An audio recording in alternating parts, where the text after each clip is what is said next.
성가대가 자리 잡는 동안에 인사하겠습니다. 안녕하세요. 네, 반갑습니다. 네,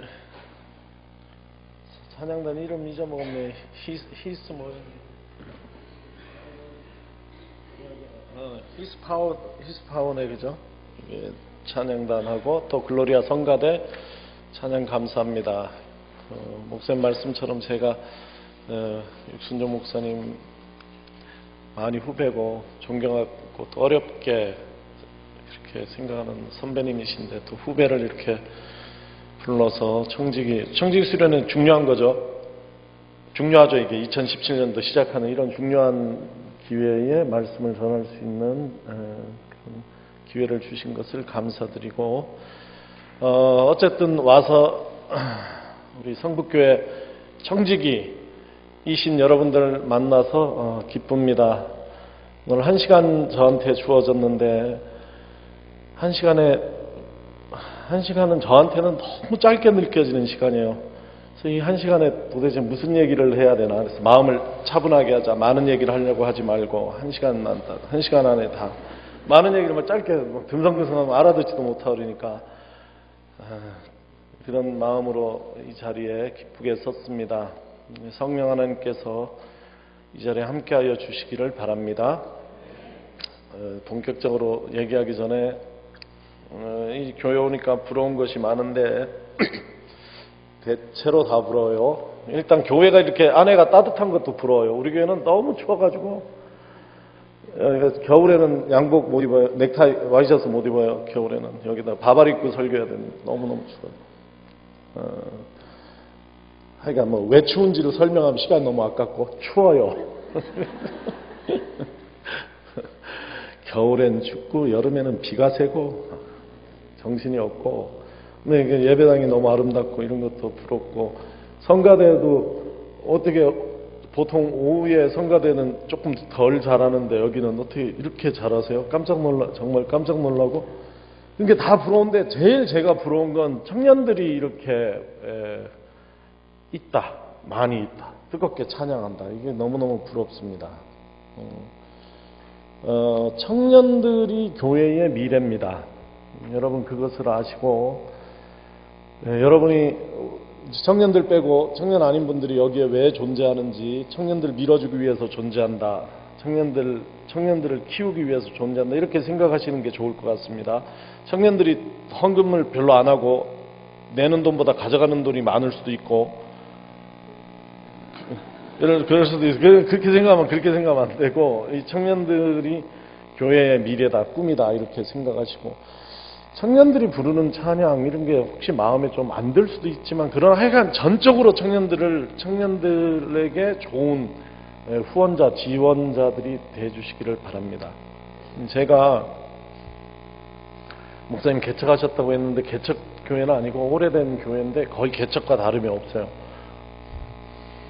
제가 그 교회에 갔을 때 한 10몇 명 정도 계셨고 3층에 이렇게 새를 사는 조그만 교회였어요. 유학을 마치고 돌아왔는데 저는 목사가 오라는데 청빙하는데 가는 것이 옳다. 무조건 간다. 이런데 이제 제일 먼저 청빙한 교회가 과천영광교회였어요. 그래서 그 교회를 갔는데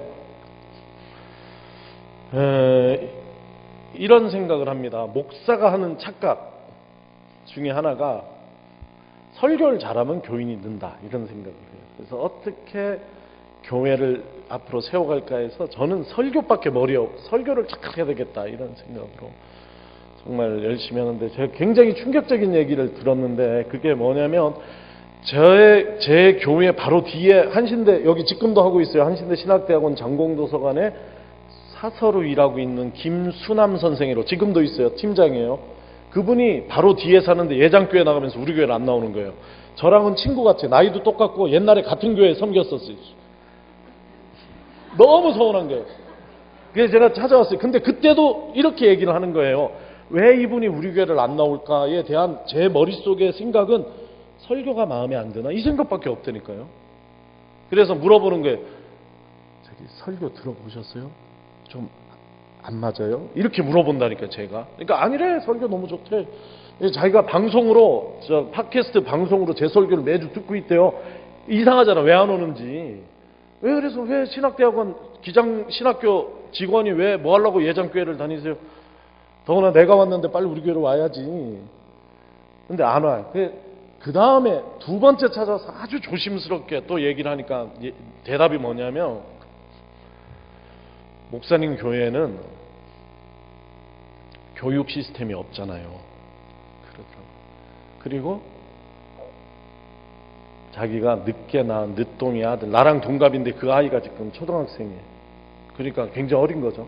굉장히 늦게 본 아이가 있는데, 나는 내 믿음은 상관이 없고 우리 아이가 잘 준비된 교회에서 교육받으면 좋겠다. 교회 교육을 받으면 좋겠다. 신앙교육을 받으면 좋겠다. 그래서 목사님 교회를 안 나간다. 이해해달라. 지나갈 때마다 기도한다. 그러더라고요. 처음으로 그래서 제가 우리 교회 교육 시스템, 제가 목사인데 이렇게 어리석한 거예요. 어리석고 나는 그런 게 안 보였어요. 근데 정신을 차리고 보니까 우리 교회 공간이 없으니까 25평인가 하는 공간 하나밖에 없었는데, 그 당시에는 거기에서 어떻게 같이 할 수 없으니까 전도사님 한 분을 모시고, 교육전도사님, 그분이 애들을 데리고 밑에 치과 로비를 빌려가지고 치과 로비에 데려가서 교육이라고 하는데, 뭘 하냐면 잠깐 성경 공부지 뭔지 한 다음에 그 다음에 텔레비전을 보는 거예요. 치과 로비에 있는 애들이 좋아하는 게 두 개인데, 하나는 텔레비전이 있고 하나는 자판기가 있어요. 거기에 코코아가 나와요. 근데 이 텔레비전하고 코코아는 과천 엄마들이 엄청 싫어하는 거예요.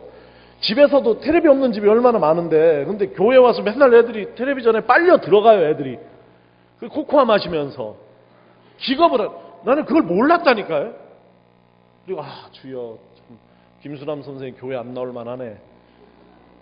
그리고는 어떻게 하면 좋겠습니까? 기도하던 중에 이게 교육을 세울 게 아니라 청년들을 전도를 해야 되겠다. 청년이 한 명도 없는 거예요, 우리 교회에. 그러니까 진짜로 한 명도 없어요. 제가 갔을 때. 그래서 청년을 전도하게 해달라고 해서 교적부를 보고, 우리 열몇 명 되는 교인들 가정에 그래도 교회 안 나가는 청년이 있는 거예요. 그 청년을 만나서 내 마음은 무릎 꿇어. 우리 교회 나와야 된다고. 그리고는 데리고, 그러니까 내가 안 청년들은 예나 지금이나 먹을 것에 약해요. 이걸 아셔야 돼요, 여러분들이. 진짜 약해. 그래서 청년들이 먹는 수준이 있어요. 그러면 우리가 먹을 수 있는, 어른, 장년, 50살이 먹을 수 있는 월등히 훌륭한 음식을 무한대로 막 사주는 거예요. 강남에 데리고 나가 사주고, 차 몰고 팔당, 양평 이런 데 차 없어 못 나가잖아요. 청년들은 온누리, 장작구이 이런 데 막 엄청 막 사주면서 교회 좀 오라고.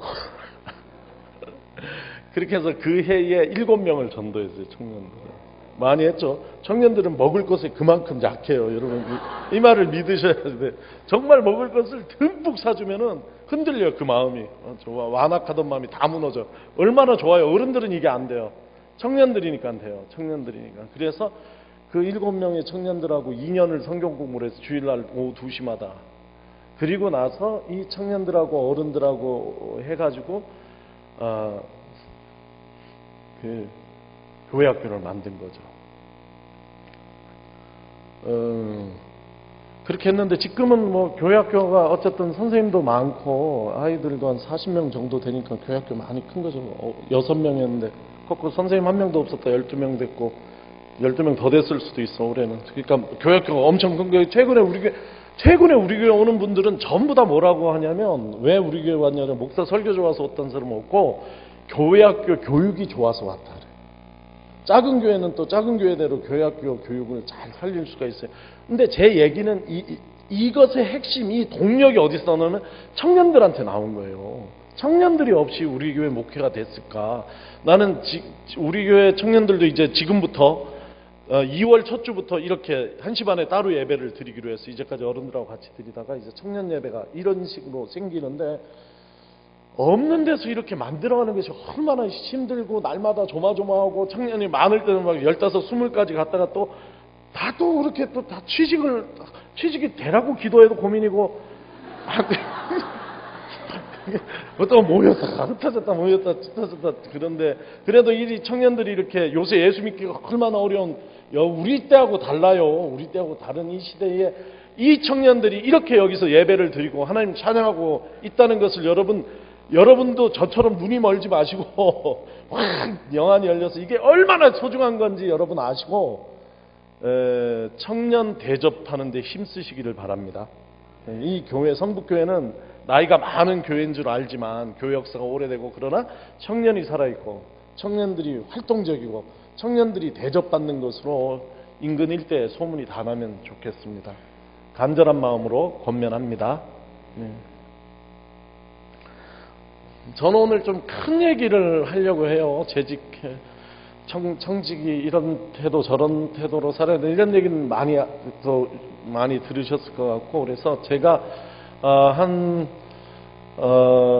목회자로 또 말씀을 받들고 살아가는 말씀의 종으로서 큰 얘기로 우리 시대를 좀 돌아보고, 특별히 종교개혁 500주년 아닙니까? 올해가. 그래서 이 새해 종교개혁 500주년을 맞이하는 이 해를 시작하면서 교회의 중직자들, 그리스도의 몸의 중추를 이루고 있는 우리들이 어떤 마음으로 또 어떤 방향으로 가야 될지 한번 같이 고민을 나눠보고 생각하고 결단하는 그런 시간을 가지려고 합니다.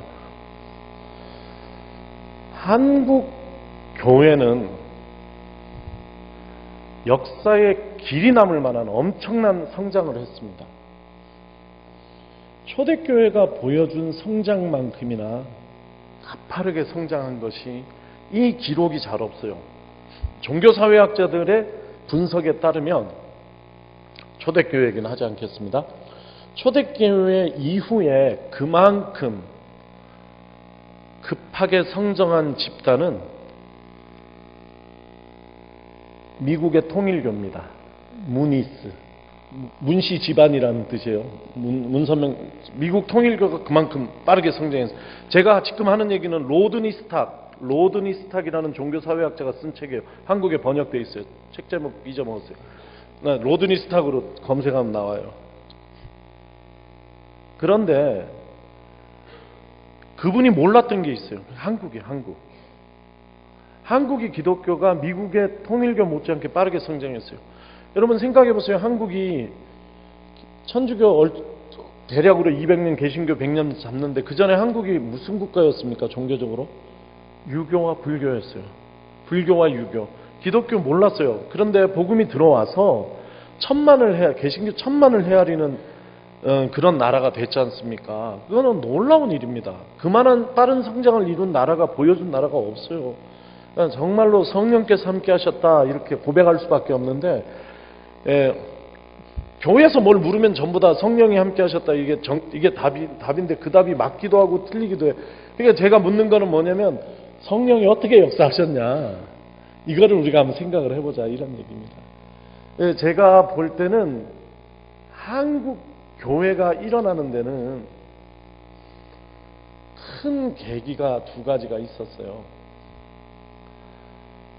하나는 회개운동이고 다른 하나는 성령운동이라고 할 수 있어요. 회개운동과 성령운동입니다. 오늘 한국교회는 그런 성장의 시대가 아니라 큰 위기에 봉착해 있다는 것을 우리 모두가 알고 있습니다. 이때에 우리가 한번 돌아보자는 거죠. 어떤 일들이 있었는지 과거에, 그리고 과거에 어떻게 하나님께서 한국교회를 통해서 역사하셨는지 한번 기억해 보자는 얘기입니다.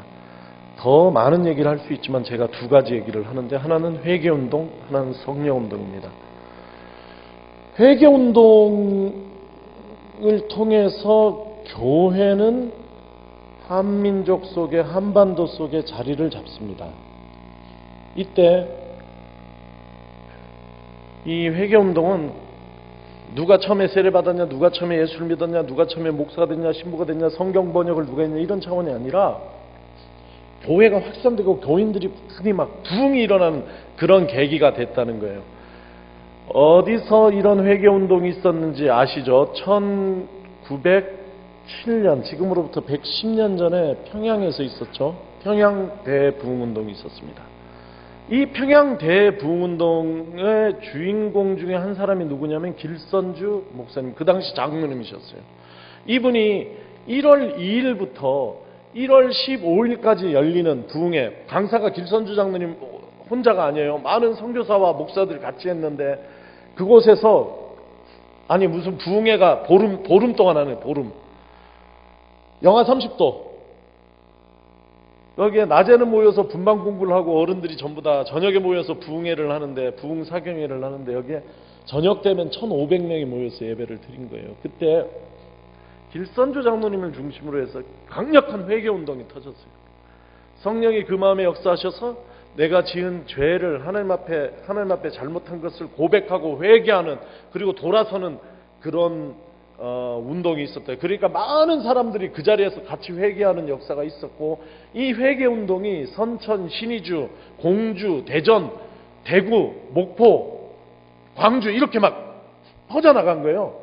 그러니까 이 회개 운동을 통해서 한국 기독교가 일어났다, 시작됐다, 부흥이 이렇게 볼 수 있는데, 그때 구호가 이것입니다. 한번 따라 하십니다. 회개하고 예수께 돌아오라. 예, 그 당시로는 돌아오라 이렇게 써 있더라고요. 포스터가 있어요. 회개하고 예수께 돌아오라. 이거였어요. 근데 제가 드리고 싶은 얘기는 이것입니다. 이 회개 운동의 배후에는, 밑바닥에는 뭐가 깔려 있냐면 시대 정신이 깔려 있는데, 그것이 무엇이냐면 개화기입니다. 개화기.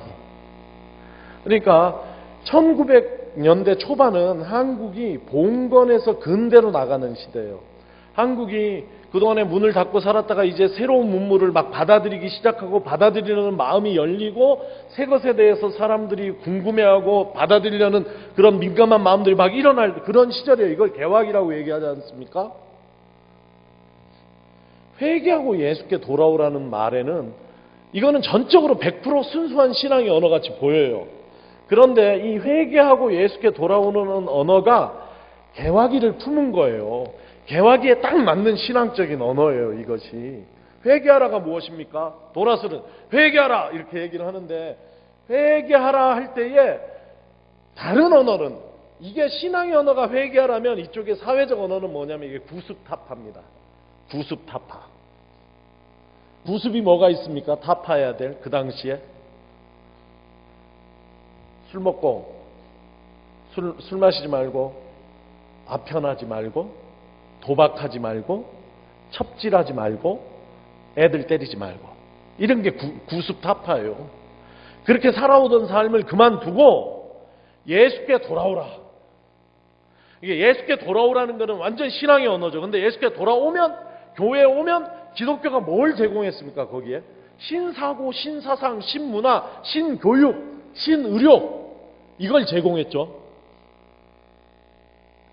그래서 100년 넘은 고등학교 중에 몇 개가 아니라 대부분이 미션스쿨이에요. 제 부친도 은퇴하신 목사님이신데 언제 목사가 됐냐면 고등학교 때 대구 개성고등학교를 대구 개성 1학년 때 그곳에서 예수를 믿기 시작했고 오늘 목사가 되신 분이에요. 그런 일들이 많았어요. 이거는 고등학교 교육뿐만 아니라 많은 사회 문화 전반에 걸쳐서 새로운 것들, 누가 주도했냐면 교회와 기독교가 주도를 한 거예요. 예를 들어 YMCA, YWCA 운동 같은 많이 있죠. 그렇기 때문에 회개하라, 예수께 돌아오라, 회개하고 예수께 돌아오라, 전적인 신앙의 언어인데, 이 신앙의 언어가 시대를 품어서 정말 이제 봉건을 넘어서서 근대로 나오려고 하는 이 한반도를 품고, 이 막 움트는 이 기운을 교회가 팍 품은 거예요.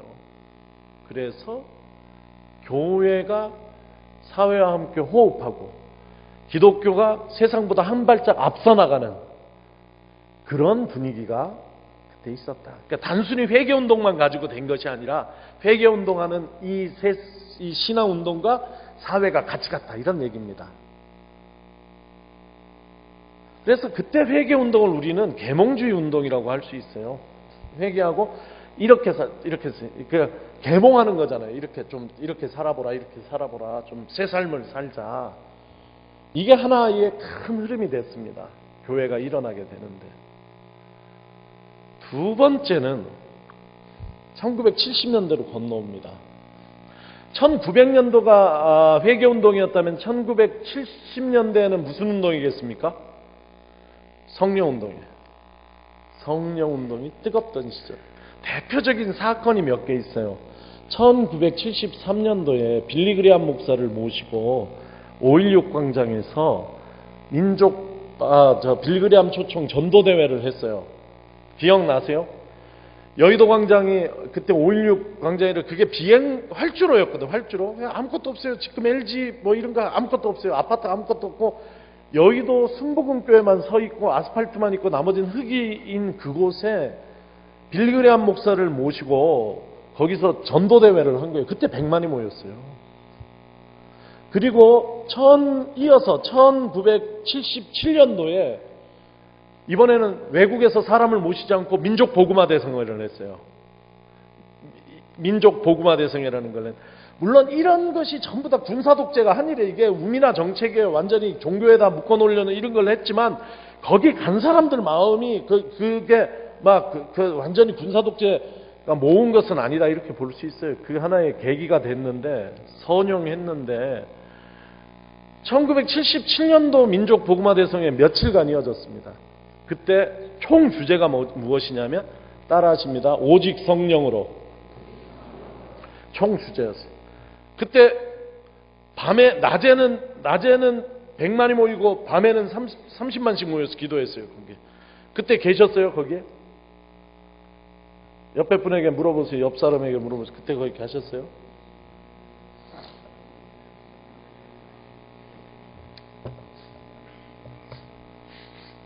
저는 있었어요.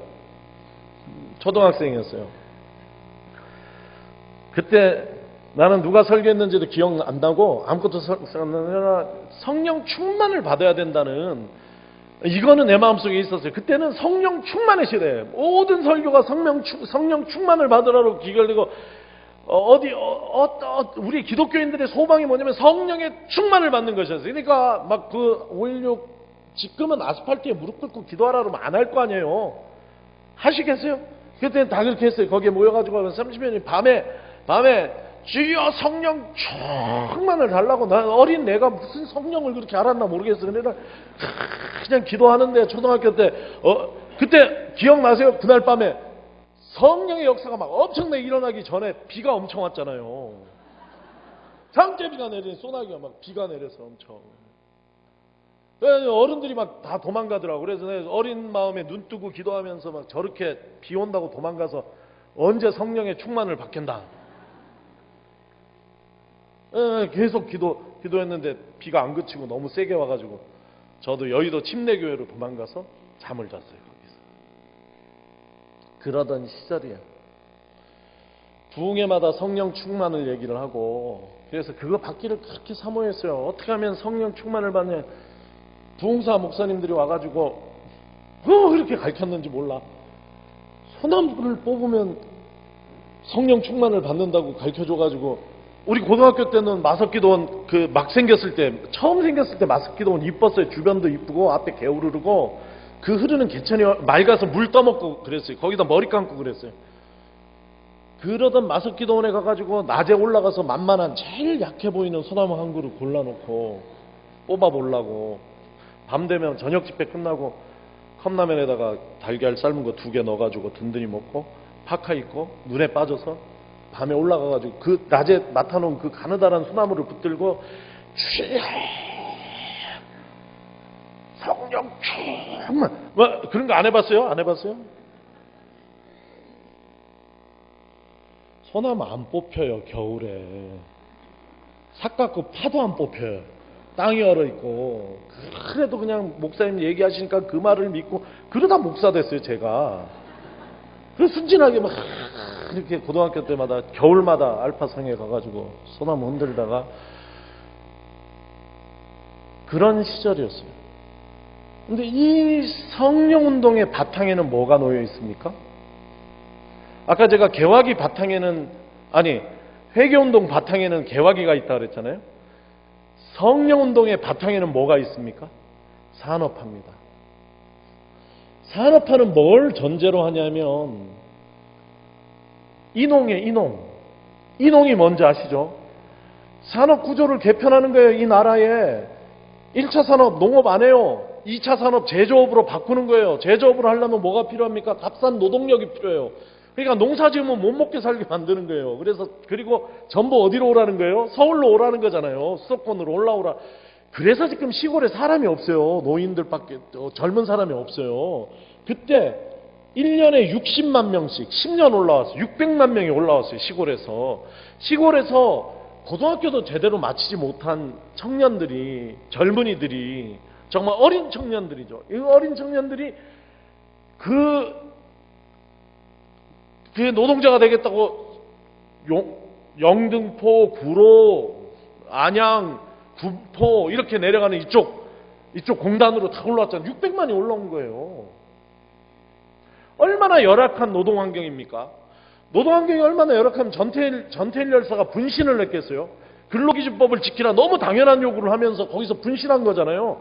그렇게 막 최장시간, 세계 최장시간의 노동에 최저임금에 인간대접 못 받고 막 손가락 잘라주고 산업재해 일어나도 산업재해 보상도 못 받고 욕먹고 그런 시절에 이 산업화 배후에는 항상 세 가지 문제가 따라다니는데 하나가 가난, 두 번째 질병, 세 번째가 인간 소외의 문제예요. 똑같은 문제가 한국에 일어난 거예요.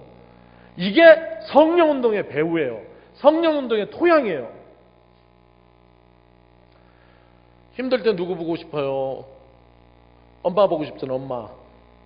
서울에 올라온 600만 노동자들이, 젊은 어린 노동자들이 엄마 보고 싶지. 너무 힘들어가지고 퇴근하고 나오면 엄마 품에 안기고 싶잖아요. 엄마를 볼 수가 없어요. 근데 그러면 젊은 사람들은 뭐 핸드폰 하면 되지, 영상통화하면 되지. 핸드폰이 없었다니까. 그때 컴퓨터가 없었어요. 전화도 없던 시절. 전화도 이렇게 하면 꽂아주던 시절이죠. 장거리 통화하기 얼마나 어려워요. 전화 엄마한테 하면요, 이장님 집으로 전화 가서 이장님이 방송해야 된다니까.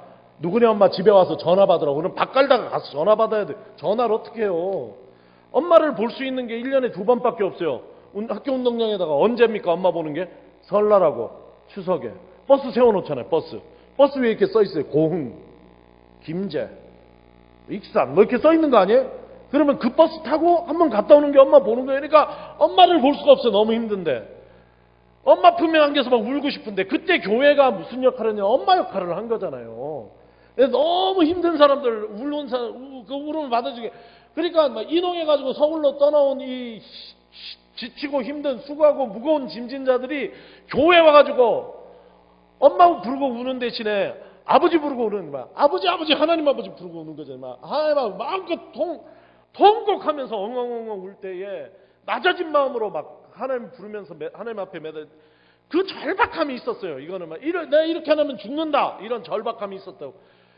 그때에 하나님께서 성령을 그들에게 부어주셔서 그 열악한 환경 처지를 이길 수 있는 힘을 주시고 질병을 치료해 주시고 마음의 위로를 주셨어요.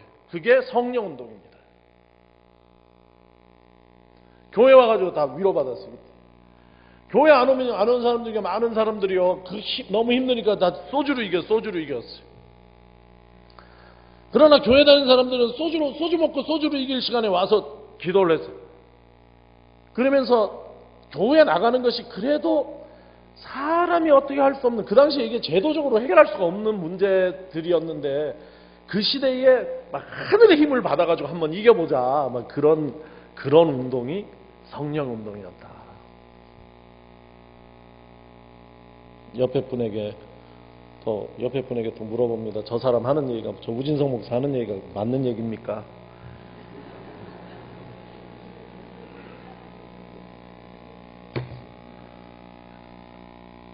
그 시절을 기억하세요.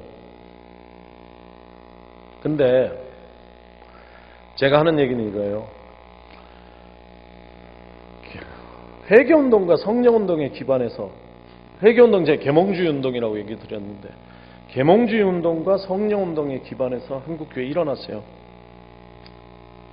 하나 더 꼽으면 제자 운동. 중산층이 출현한 이후에 제자 운동 얘기할 수 있는데 빼겠어요. 시간이 없어요. 계몽주의 운동과 성령 운동에 기반해서 한국 교회가 일어났는데, 계몽주의 운동도 그렇고 성령 운동도 그렇고 그냥 없던, 이게 빈 공간에 떨어진 운동이 아니라 한국에 그런 토양이 있었다는 얘기예요. 이게 전적으로 오직 성령으로, 성령의 충만을 받으라, 100% 신앙적 언어죠. 그런데 그 신앙적 언어가 한국의 아픔, 대한민국을 끌어안는 구호였다니까, 그 시대에. 그런데 오늘날 우리 교회가 겪는 어려움은 무엇이냐면, 이 토양이 없어졌어요. 한국이 더 이상 개화기가 아니에요.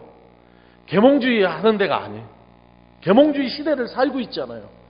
제일 하지 말아야 되는 게 뭐냐면 계몽주의예요. 옆에 분에게 얘기합니다. 권합니다. 계몽주의 하지 맙시다. 예, 꼰대 됩니다. 요새 꼰대 돼. 산업화 시대도 아니에요. 젊은 사람도 마찬가지예요. 무슨 꼰대라 그래? 젊은 꼰대를 있잖아요. 점치만 꼰대가 있다. 산업화 시대도 마찬가지예요. 없어져서 산업화 시대가 아니에요. 지금은 산업혁명을, 4차 산업혁명을 얘기하고 있는 이 시대를 우리가 살고 있잖아요. 그런데 교회 안에는 계몽주의의 유산과 성령운동의 유산을 가지고 있어요. 우리가 이걸. 근데 이게 옛날처럼 교회에서 작동하지가 않아요. 왜냐하면 토양이 없어져서 그래요. 그런데 교회는 이 두 개를 붙들고 있어요. 여기다 제자 훈련까지 마찬가지로. 문제는 이 토양이 없어지다 보니까 이게 남아는 있는데 유산같이 남았어요. 이게 절박성을 잃고 이게 다이나믹을 잃었다는 얘기예요. 제가 목회하면서 느낀 게 그거예요. 개척교회 같은 목회를 하는데, 생각해보세요. 교회에 담임으로 갔는데 이분들이 담임 목사 초청할 때 사인한 사람은 분명히 22명이었는데 갔더니 22명이 안 되더라고. 다 왜 사인하고 다 떠났대, 교회를. 10몇 명 남아있어. 어떻게 목회를 하겠어요? 옆 사람하고 얘기를 계속 해야 돼. 왜냐면 오후 예배는 엄청 졸려요. 자지 말라는 얘기, 이게. 또 옆 사람에게 얘기합니다. 당신이 저런 교회 목사로 갔으면 어떻게 목회하시겠습니까? 물어보세요. 어쩌면 좋겠어요?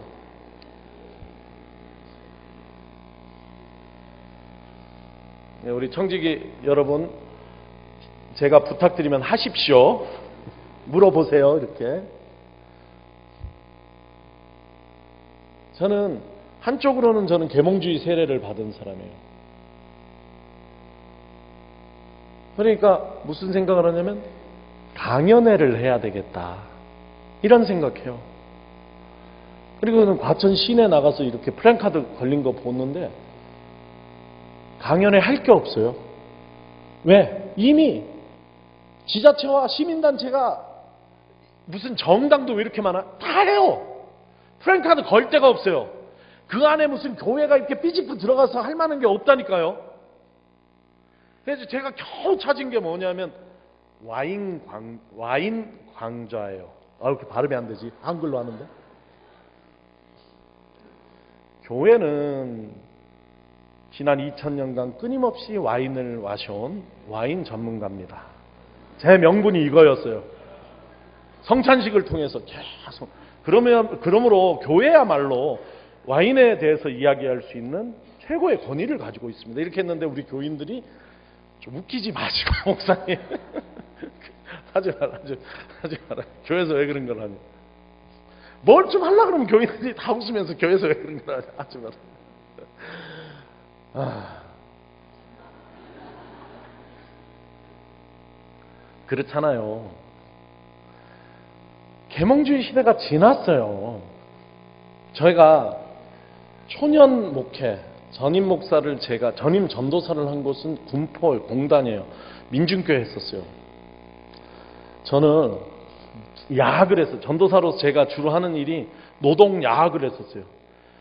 세힘약이라고 맨날 이거 풀칠하고 다니면서 붙여놓고 전봇대마다 붙여가지고 거기 찾아오는 노동자들에게 기타 가르쳐 엄청 못 쳐요. 근데 그래도 그거라도 배우겠다고 일요일이 다가는 소리 주법이라고 칼립소 하나만 알아요. 딩가 딩가 딩. 그리고 그거 잘 배우고 나랑 친해진 분들하고는 뭐 노동법 강의, 노동법 공부하는 거예요. 노조 세우고. 우리가 맨날 하는 게 구사대 맞서고 구사대 맞아가지고 이빨도 부러졌어요. 우리 담임 목사님도 이빨 부러졌어요. 엄청 무서워. 구사대 경찰보다 무서워. 그때는 노동조합의 노자만 얘기해도 잡아가던 시절 있잖아요. 그러니까 교회가 그 일을 하는 것이 하나님의 뜻이라고 생각하고 한 거예요. 밤마다.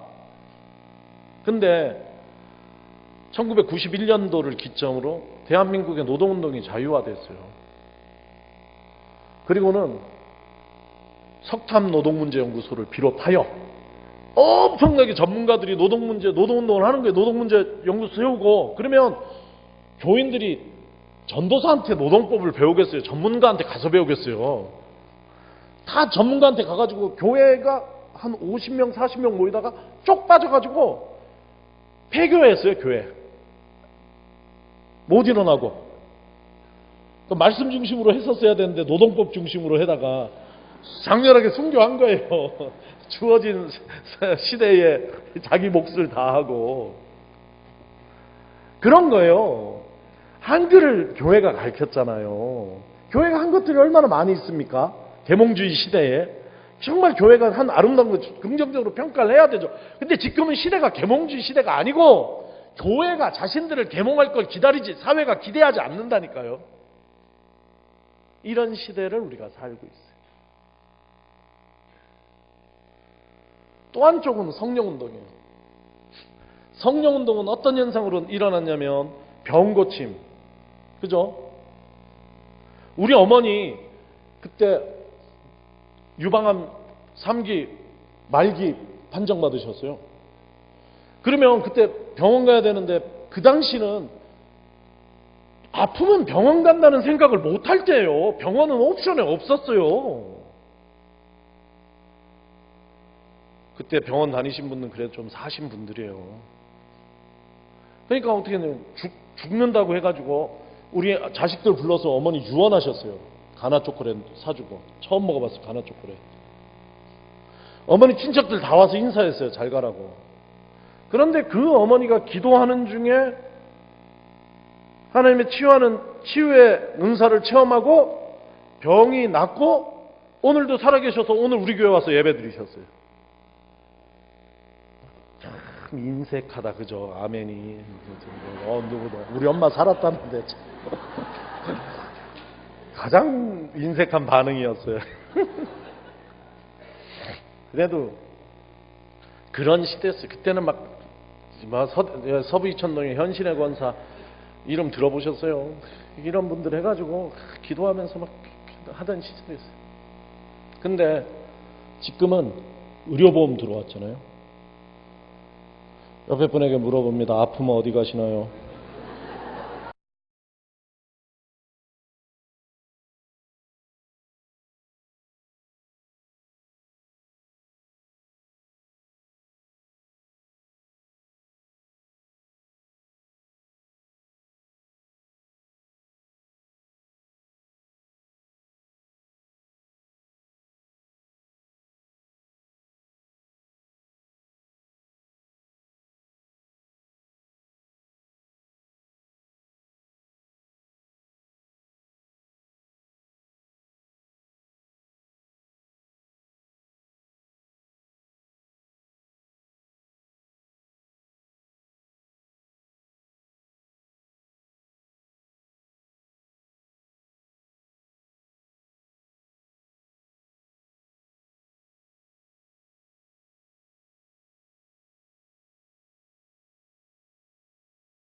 수천만 꺼내면은 뭐 하세요? 그래서 며칠 날 수술할 수 있는데 가야지. 그럼 오시게?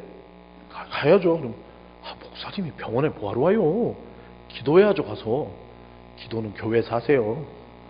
목사님, 삼성의료원의 이 의사들이요, 이 암에 있어서는 세계 최고입니다. 걱정하지 마세요. 목사님. 현대 아산병원 의사들이 최고입니다. 목사님 걱정하지 마세요. 교회에서 기도하십시오. 신방 가려면 사정을 해야 돼요. 제발 신방을 받아주세요.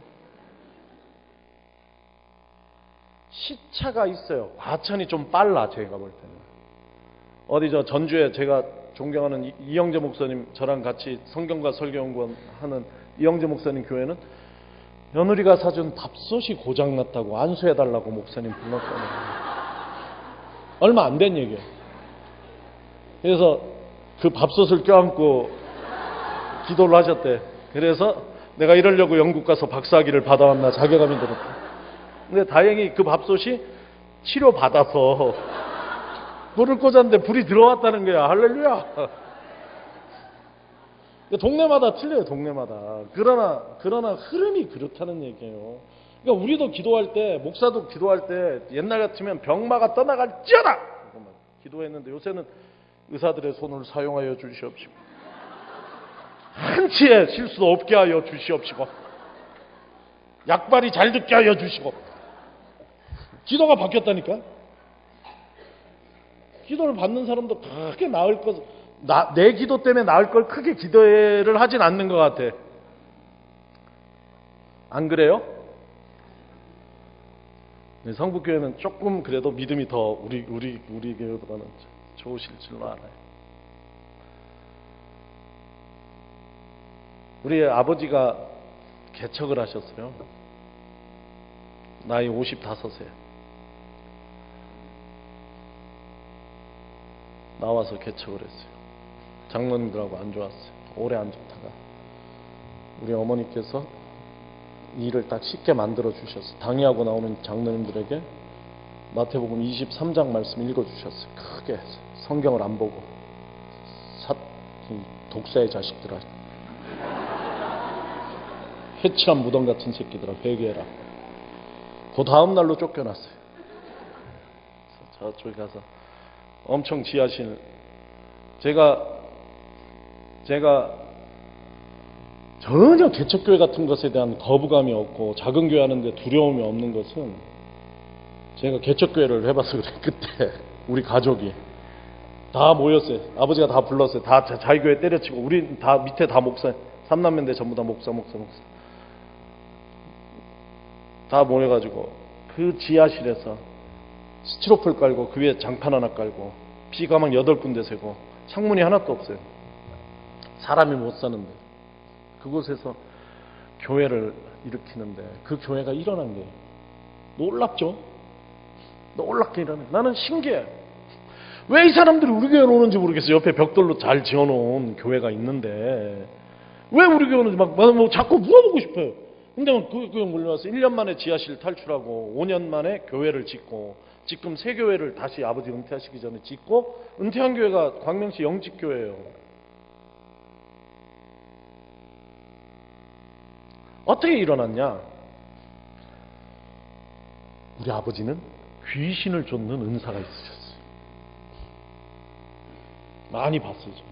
그래서 지난 설에 우리 식구들 모였을 때 우리 아버지와 우리가 같이 막 우리 교회가 같이 쫓아서 귀신을 쫓아준 사람들을 일일이 쉬었어요. 실명으로 20명이 넘어요. 여러분 이러면은 교회 됩니다. 교회 돼요. 동네마다 귀신 들린 사람이 있거든요. 5시간씩 막 진땀을 빼면서 기도하면은 눈이 뒤집어지고 입에 거품을 물고 확 넘어가요. 그리고 일어나면 깨끗해져요. 다시 그 사람이 동네로 들어가면 동네 사람들이 다 묻는 거예요. 어떻게 저 인간이 말짱하냐? 영직교회 우임훈 목사가 기도하니까 말짱해졌더라. 오고 싶어요? 안 오고 싶어요? 몰려든다니까. 그래서 1년 만에 교회 지하실 탈출하고 5년 만에 교회 졌다니까요. 제가 미국에서 들어와서 과천 영광교회 담임이 됐는데 계몽주의는 못하는 걸로 됐어. 안 돼. 강연에 다 안 돼. 그래서 이번에는 이쪽을 해야 되겠다 해서 여기 있는 이 담임 목사는 가문 대대로 귀신 쫓는 특별한 은사가 있습니다. 나가셔서 과천에 귀신 들린 사람이 있으면 교회로 모시고 와서 우리 같이 쫓아봅시다. 안 와! 가고 이렇게 웃기만 하지 안 될 거예요. 그래서 왜 안 데리고 오십니까? 하니까 우리 교인들이 과천에는 귀신 들린 사람이 없습니다. 옆 사람에게 다시 물어봅니다. 저 목사는 목회를 어떻게 하는 게 좋겠습니까?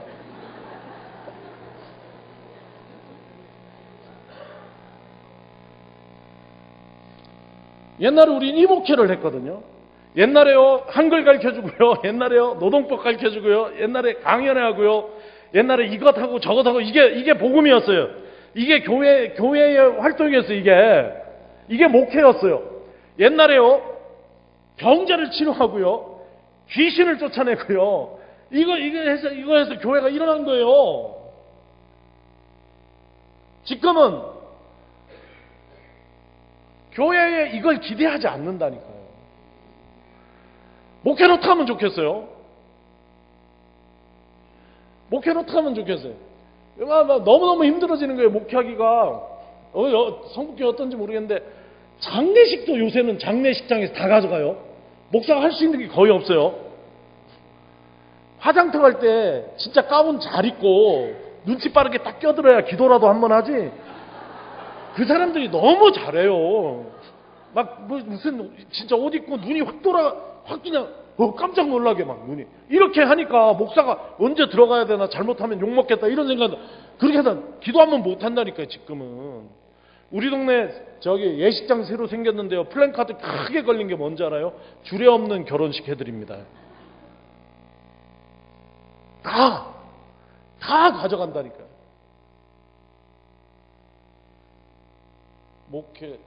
목회자의 고민이 아니고 교회의 고민이에요. 교회가 해오던 것을 우리가 그게 교회라고 생각하고 교회 활동이자 그것이 복음이라고 생각했던 많은 것들을 세상에 가져가요. 교회 스펙트럼이 엄청 넓었어요.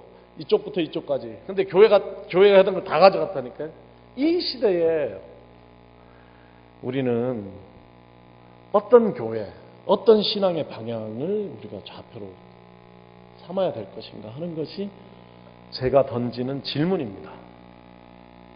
그리고 그 질문에 대한 대답은 우리 문명사 속에서 찾아요.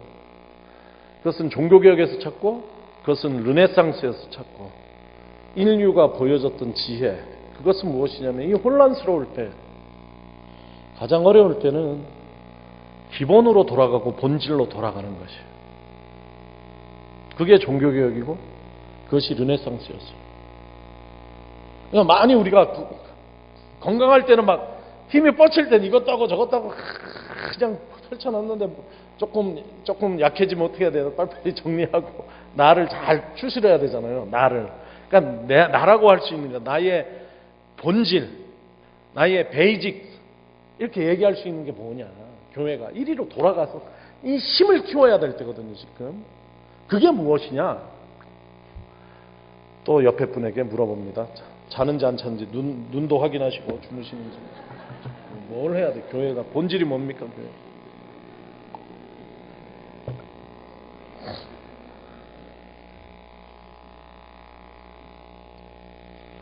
이렇게 생각하시면 돼요. 세상이 다 가져가라 그래요. 줍시다. 줘. 한글 문해교육하는 데서 가져가야죠. 노동법, 노동운동하는 데서 가져가요. 다 주자고. 그럼 우리 것이 아니었을 수 있어요. 우리가 시대의 요청에 의해서 우리가 해온 것일 수가 있어요. 우리에게 있어서 본질은 무엇이냐면 그럼에도 불구하고 세상이 가져가지 못하는 게 우리 거예요. 그게 우리 본질이에요. 그게 우리에게 본질적인 것이에요. 그것이 우리의 베이직스예요. 그게 무엇입니까? 그게 말씀, 하나님의 말씀과 그 말씀을 살아내는 공동체예요. 이거는 세상을 향해서 가져가라 그래도 못 가져가요. 우리만 가질 수 있는 거예요. 우리만. 하나님께서 우리에게 맡겨주신 거예요. 이거는. 이런 마음을 가지고 있을 때에 제가 독일에 지난해 여름에 독일의 프랑크푸르트 교회라고, 거기가 저 국제시장의 주인공들이에요. 그 저 광부들, 간호사들, 오래되신 분들이 이룬 교회인데, 독일에서 제일 오래된 한인교회인데, 부흥사경의 강사로 저를 초청해 주셨어요. 그래서 말씀을 전하고 끝나고 그 교회에서 저를 루터 종교개혁직 그 성지순례를 시켜주셨어요. 제가 성지순례하면서 굉장히 궁금했던 게 뭐냐면, 종교개혁 500주년을 맞이해서 독일 교회가 구호, 표, 캐치프레이즈를 뭘로 삼을 것인가, 이게 굉장히 궁금한 거예요. 제2 종교개혁이 한국에 필요하잖아요. 한국이야말로 지금 제2 종교개혁으로 일어나야 될 때잖아요. 그때 종교개혁의 고향, 특별히 비텐베르크에서 어떤 방향을 한번 제시를 하는지 보자. 이게 굉장히 궁금한 점이었어요. 그리고 갔더니 배너로 도배를 해놨어요, 이미. 그런데 거기서 제가 본 게 깜짝 놀란 걸 본 거예요.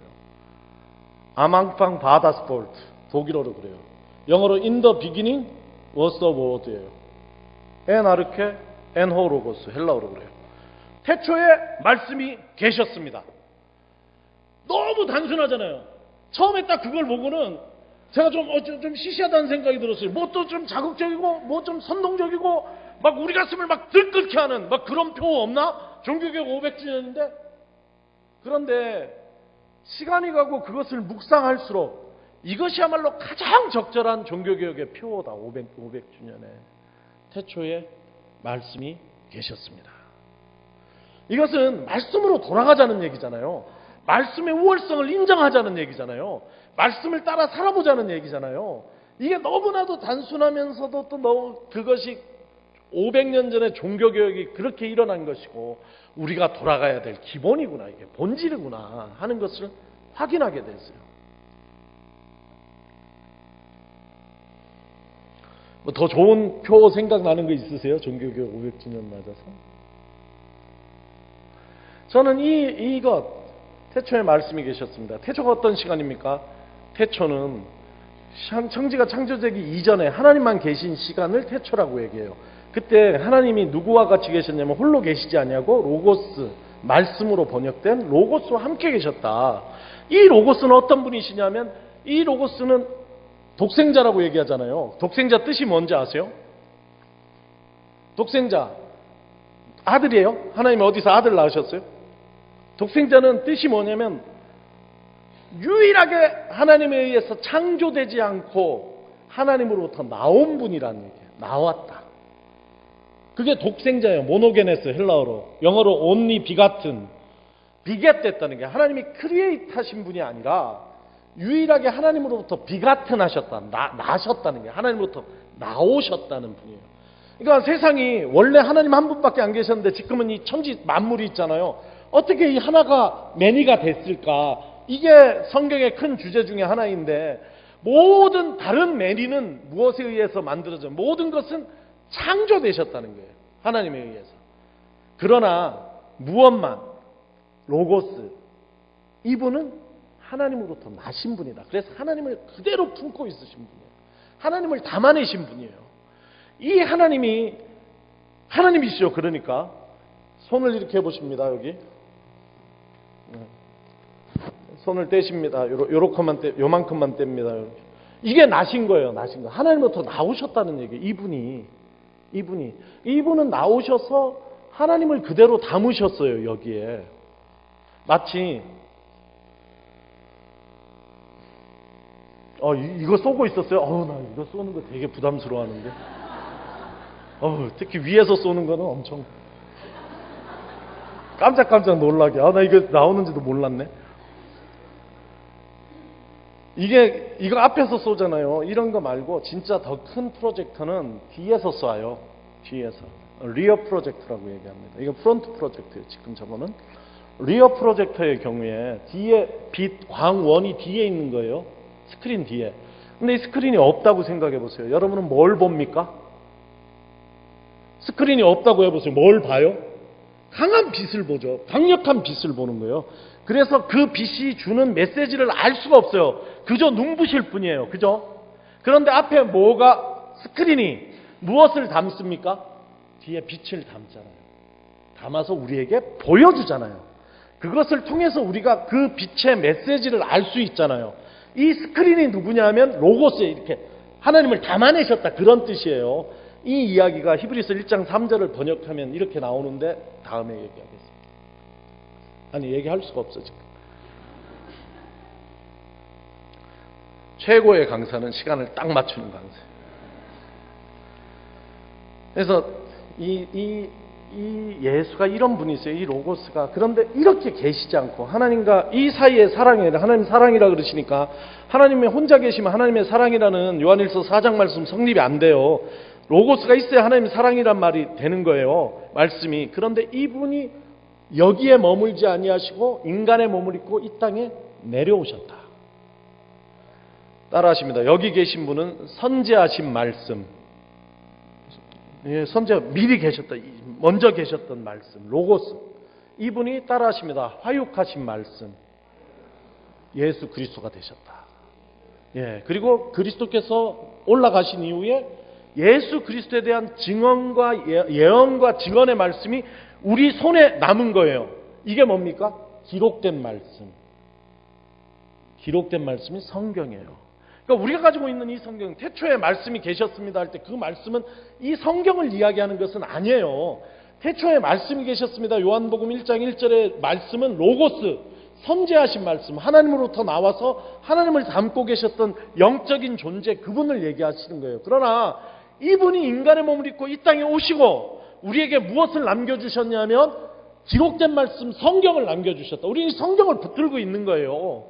그렇기 때문에 우리가 성경으로 돌아가자는 것은, 우리가 말씀으로 돌아가자는 것은 율법으로 돌아가자, 성경 문자주의로 돌아가자는 얘기가 전혀 아니에요. 이것은 예수에게 돌아가자, 이런 말씀이에요. 여기만 해도 또 1시간 얘기해야 되겠죠, 이게 어떤 얘기인지. 그러나 여러분이 다 아실 줄 알아요. 절대 율법주의나 문자주의로 돌아가는 것이 아니라 정말 예수께 돌아가자, 이런 얘기죠. 예수에게 돌아가자, 복음으로 돌아가자, 이 말씀이에요. 그러면서 돌아간다는 건 뭐냐면 이 말씀이 태초에 계셨다는 것을 인정하는 것이에요. 우리가 말씀의 우월성, 말씀의 우선성을 인정하는 것이에요. 옆에 분에게 묻습니다. 마지막 물음이 될지도 몰라요. 잘 물으세요. 세상이 먼저 있었습니까? 말씀이 먼저 있었습니까?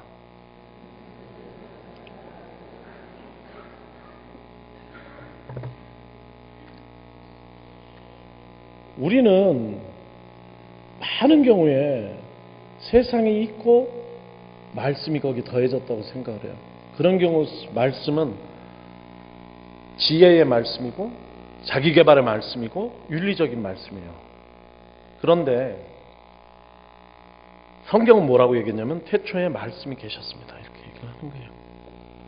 말씀이 우선한다. 우리는 여러분이 이런 말을 한번 들어보셨는지 모르겠는데, 이야기 세계, 이야기가 주는 세계가 있어요. 이야기가 만드는 세계가 있어요. 여러분, 내가 한 비유를 해볼게요. 야구장 갔는데 파울볼을 하나 주웠어요. 그 공값은 얼마나요? 아무도 안 사요. 어떻게 해요? 누구 주일학교 애 줘요, 갖고 놀라고? 맞죠? 근데 야구장 갔는데 이승엽의 한일통산 500호 홈런볼을 내가 주웠어요. 그거를 애 줍니까? 그거 얼마예요? 가격 알아요? 신문에 나왔는데 10억이에요. 10억. 이승엽 한일통산 홈런볼은 10억이에요. 아니, 그 두 개의 공이 달라요? 하나는 미제고 하나는 중국제예요? 같은 회사에서나 똑같은 공이에요. 차이가 있다면 뭔지 알아요? 이쪽 공에는 뭐가 담겨 있는 거예요? 이야기가 담겼어요. 누구 이야기입니까? 이승엽 이야기의 힘이에요. 이게 이야기는 실제예요. 이야기는 허구가 아니에요. 이야기는 세상을 구체적으로 구성하고 있는 힘이에요. 이 세상은 우리가 성경 말씀이 주는 이야기 세계가 있고 세상이 구성해 놓은 이야기 세계가 있어요. 말씀을 따라 산다는 것은 세상의 이야기 세계를 나와서, 이게 회개예요. 나와서 어디로 들어가는 거예요? 말씀이 우리에게 구성해 주는 이야기 세계 속에 들어가는 거예요. 그리고 그것을 진리로 알고 믿고 지금 내 눈앞에 확인 안 될 수 있어요. 우리 생각에는 세상을 이렇게 만질 수 있으니까 진리 같잖아요. 그러나 그게 아니라 보이지 않는다 할지라도 성경이 이야기하는 것이 진리다 이렇게 믿고 그대로 살아가는 것이.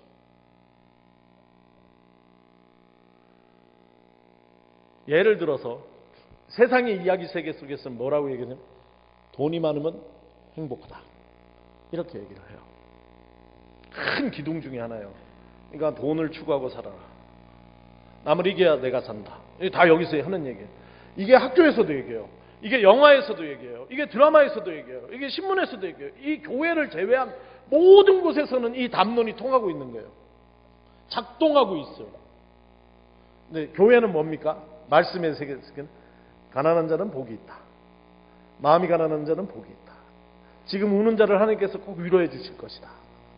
여기는 선하신 하나님과 예수 그리스도와 성령 하나님이 함께 계신 세계, 이 세계. 우리는 이쪽 세계를 살아갈지 이쪽 세계를 살아갈지 마음에 작정해 결심해야 된다니까요. 언제 할 수 있냐? 평소에 지금 봐서 몰라요. 지금은 다 이쪽 세계, 말씀 세계에서 살아가는 것 같잖아요. 안 그래요? 내가 어려움을 겪을 때, 내 인생에 위기가 왔을 때, 내게 그렇게 결단해야 되는 순간이 있어요. 나는 무엇을 믿고 살아가는지. 근데 보통은 뭘 믿고 살아가느냐면 세상에 뭐 이야기 세계 이런 어려운 얘기고 쉽게 얘기하면 날 믿고 살아가요. 나의 경험, 내 이야기. 그것을 진리라고 생각하고 그것을 퍼뜨리고 그것을 선전하고 그것을 따르라고 막 얘기하잖아요. 강요하잖아요.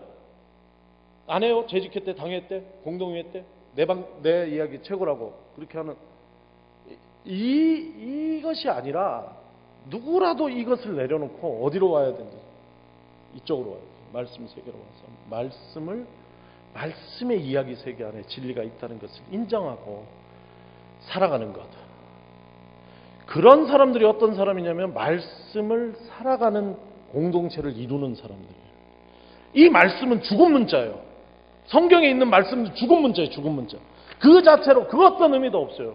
그러나 이 말씀을 구체적으로 살아내서 이렇게 사는 것이 정말 복되다는 것을 보여주는 사람들의 공동체가 성경 말씀이 진리고 이 말씀이 진정성이 있다는 것을 드러내는 사람의 교회가 그런 역할을 해야 될 줄로 믿습니다. 제가 몹시 당황스러운 게 지금 얘기한 것이 제가 준비한 것에 약 3분의 2인데 그러나 요 편지만 읽고 아쉽지만 요 얘기만 하고 에베소서 얘기는 안 하고 요한복음 1장 1절만 얘기하겠습니다. 근데 편지를 하나 받았어요. 지금 딱 40분 됐는데 편지 읽을 시간을 허락해 주시기를 바랍니다. 우리 청년이에요. 구체적으로는 고대 교집 편집실 교집 편집장을 했던 친구인데 공무원 시험을 봐가지고 합격을 해가지고 제주도로 내려갔어요. 제주도 내려가면서 저한테 12월 31일 송구영신 예배 며칠 안 됐어요. 잉크도 아직 채 안 말랐어요. 저한테 주고 간 편지는 너무 감동을 받아서 이런 편지 받아보셨어요? 이렇게 빽빽한 편지. 이렇게 청년 연애 편지도 요새 이렇게 못 쓰죠. 지난 1년 그러니까 2015년 교회에 나가지 않으면서 고민하던 것들 중에 하나가 세상이 보다 아름다워질 수 있다면 그것은 어떤 힘에 의해 가능할까였습니다. 대학에서 약계 공부한 바로는 억압당하는 사람들이 단결할 수 있는 구호를 만들고 그를 토대로 형성된 힘이 억압하는 자를 강제로 몰아낼 때 세상이 나아진다고 믿었습니다. 그러나 작년 저는 제 자신에 대해 반성해 봄으로써 인간이 가진 추악한 탐욕들을 직시할 수 있었습니다. 부패와 억압, 그에 대한 저항과 새로운 정권 창출, 힘을 얻게 된 세력의 반복되는 부패와 억압, 또다시 저항, 그것을 무자비하게 진압하는 피해 역사. 역사가 진보한다고 믿었던 저였기에 시대가 반복되는 것처럼 보이는 생각은 삶에 대한 비관으로 이어졌습니다. 비관 속에서도 삶을 포기하지 않을 수 있었던 것은 사람이 바뀔 수 있는 희망을 보았기 때문이었습니다. 작년 고민에 있기 전까지 저는 제가 세상의 주인공이라고 생각하면서 세계와 인간을 대했습니다. 그렇기 때문에 저를 친절하게 대하시는 목사님의 친절이 당연하다고 여겨졌습니다. 그러나 제 자신을 부정하고 싶을 정도로 저 안에 추악함을 마주했을 때 저를 친절하게 대해주셨던 목사님의 기억으로 저는 더욱 부끄러워졌습니다. 목사님께서 저를 대하시는 감정은 예수님으로부터 나온 것이겠죠. 그때 저는 느꼈습니다. 사람을 진정으로 변화시킬 수 있는 것은 부끄러움이라는 감정이구나. 그리고 부끄러움은 성숙한 사람을 만날 때 느껴지는 것이구나. 이렇게 이어지는 거예요. 제가 왜 이 얘기를 읽어드린 줄 아십니까? 여기에 세상의 이야기 세계에 오가는 담론들이 여기 나와요. 세상은 이렇게 살아야 된다. 세상을 바꾸려면 이렇게 된다. 세상의 주인은 우리다. 이런 이야기들이 나와요. 그러나 이 친구가 어떤 계기를 통해서 말씀의 세계 안으로 들어오게 된 것이죠. 말씀 세계는. 그래서 자기를 돌아보면서 긴 편지를 쓰고 마지막에는 과천에만 하나님이 계신 것이 아니겠죠. 제주도에도 하나님이 계시겠죠. 그 하나님을 만나고 과천에서 배운 것을 열심히 실천하며 살겠습니다. 이렇게 마치는 편지예요. 우리 속에 저는 이런 결심이 있어야지 된다고 봅니다. 이런 어떤 큰 회개의 역사가 우리 속에 있어야지 된다. 그럼으로써 예수를 몇 년 믿으셨는지 모르지만 정말 예수 믿는 우리가 세를 더할수록 성숙한 사람으로 변화되는 역사가 있어야지 된다. 좋은 사람으로 바뀌는 역사가 있어야지 된다. 일만 잘하는 사람이 아니라 정말 하늘의 해처럼 밤의 달의 달처럼 그렇게 존재 자체로 아름다운 사람으로 이 말씀을 따라 사는 중에 말씀이 내 안에 녹아 들어와가지고 내 안에서 예수의 향기가 물씬 풍기는 그런 사람으로 바뀌는 역사가 있어야지 된다. 그럴 때에 그런 사람들을 세상이 그리워하고 있는 시대예요. 지금이요. 그런 사람은 목말라하고 있는 시대예요. 그런 사람들 속에서 이 세상에 믿지 않는 사람들이 그런 사람 속에서 세상의 희망을 발견하고 소망을 발견한다고요. 그래서 우리 정직이 되신 여러분들에게 너무 열심히 일하지 말라고 말씀을 드리고 싶고 막 너무 일하기 위해서 교회 오는 사람 되지 마시고 일하는 중에 이런 중요한 것을 놓치는 분이 되지 마시고 정말 무엇이 중요한가 깨달으시고 일은 우리가 막 말씀으로 새 사람이 돼가는 중에 뻗쳐서 하는 것이고 일하는 중에 우리가 새 사람 돼가는 게 수련의 과정이라고 생각을 하셔야 되는 거예요. 정말 본질은 무엇이냐면 내가 말씀을 하나님이 내게 주시는 말씀으로 정말 태초에 계셨던 말씀으로 인정하고 말씀의 우월성, 말씀의 우선성을 인정하고 그것을 진정성, 진리로 인정하고 내 삶에 그 말씀을 살아내어서 말씀 전체는 아니라도 한두 개라도 서너 개라도 말씀을 붙들고 그 말씀대로 살기 위해서 애쓰는 중에 내가 예수 닮은 사람으로 차차차차 변해가는 것이 보여진다. 그런 사람이 많은 교회, 말씀을 살아내는 교회, 그래서 그 삶이 얼마나 복되고 아름다운지 세상에 보여주는 교회가 되어야 되겠다. 이런 말씀을 드리면서 제 말씀 마치겠습니다. 기도하겠습니다.